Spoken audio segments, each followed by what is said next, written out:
winch.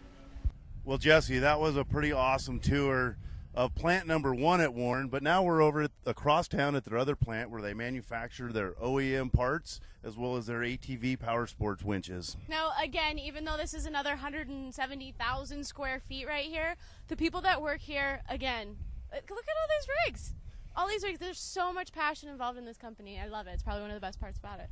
They literally brought their rigs to work. They lined them up for us doing a little car show. We actually, at lunch today, we drew out some names of the winners of some little goodies that they gave away. Just it's really neat to see the employees. Not only they come to work, but they're involved and they're passionate and they're enthusiasts. All right, so one of the rigs out here is obviously this Jeep Cherokee, and it's owned by Heidi. Now, Heidi? Yes. How tall are you without your heels on? Oh, do we have to go there? 4'11 and a half. Do you have issues getting in and out of your truck? It's all on how the white girl can jump. Heidi is one chick that has her rig out here. Rosanna is another one that has her rig. Now, do you work in customer service as well? I am sales manager for Latin America, from Mexico to Chile. Oh, so you're like the international goodness. Mm-hmm. And is that why you have a Land Cruiser? Well, actually, I kind of got lucky and I married somebody that already had one, so I just had to put some equipment on it. This is beautiful. It's super clean. I'm a Toyota lover. I have a Land Cruiser myself, so this is awesome. You go out wheeling yourself? Yeah, I mean, we haven't done anything extreme after the restoration. I'm like afraid to get it scratched, but of course we're going to start doing some. I even have some car seats for our 4-year-old twins in the back.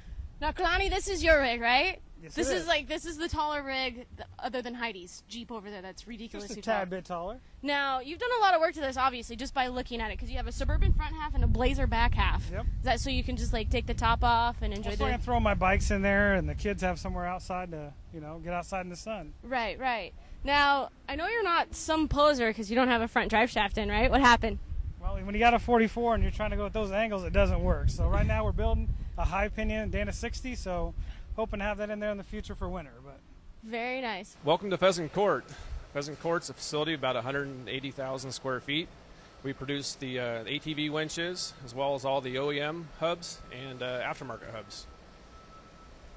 All right, so basically we're on the beginning of the small winch assembly line? Yes, that is correct. The small winch assemblies or winches are built into several different stages, and here we're looking at the gear train assembly.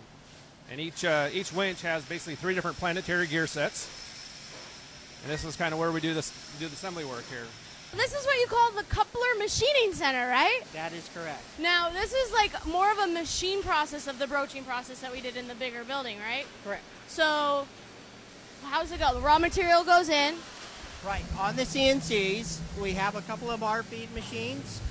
We have a rack where the raw material goes into the machine. It basically does the OD ID on the blank. Right. The blank comes out onto the conveyor. Yep. And then it goes onto a main conveyor where all 3 machines, all the parts are funneled into our broaches. And we have an automated setup where we do a ID broach first, and then we do an OD broach, and then they wash the part, and then it goes on to a local vendor for heat treatment.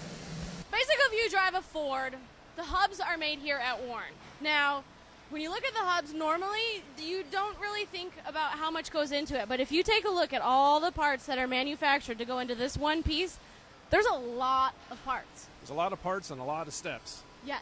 To build this hub.